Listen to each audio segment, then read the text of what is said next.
My Sick Kicks by Jeremy Void. My sick kicks. Walking down the street I want my sick kicks. And I'll do, you bet I'll do whatever I can to get my sick kicks.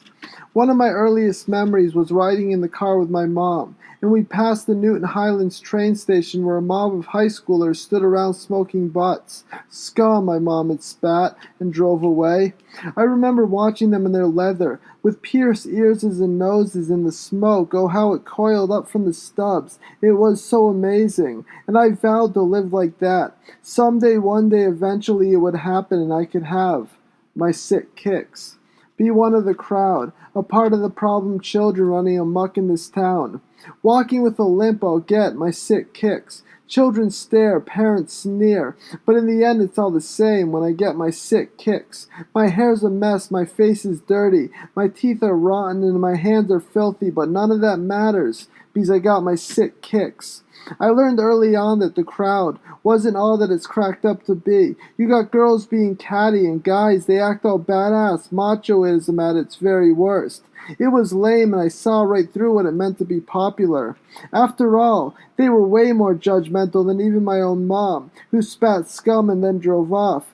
The cool kids were really douchebags, I learned when I reached the ripe age of when teenagers started trying to get laid, and the girls, they knew this too. They used this fact to get what they wanted, but you see, all I wanted was my sick kicks. I know. I wanted sex like any other high school kid, but I wasn't willing to play their games to get it because, as I said, I've always got my hand to fall back on when I need it, and I could have hollowed out Mount Washington and stuffed it full of all the tissues I use to clean up the messy act of when your hand meets your...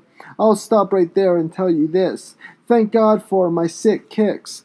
I guess I could say this nonchalant attitude that I had did well in regards to getting me laid because I got laid more than the homophobic jocks who flushed nerds' heads in the toilet for being a little too queer for their school.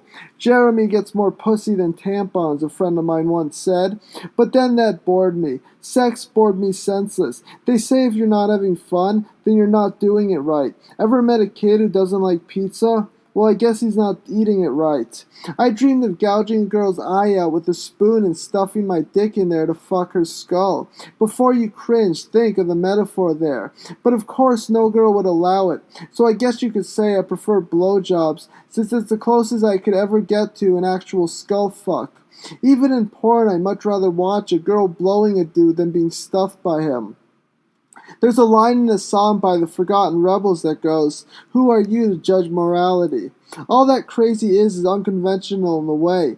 I want to fuck your brain, and there's nothing wrong with that unless you slap on the insanity sticker and ship me off to the loony bin.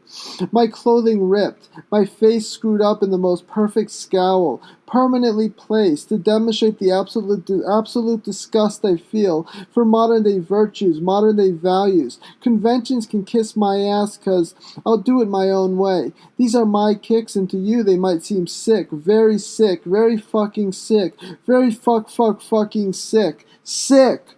But you know what? To me, your kicks are sicker and fill me up with vile. My sick kicks allow me to cope with all your conventional crap.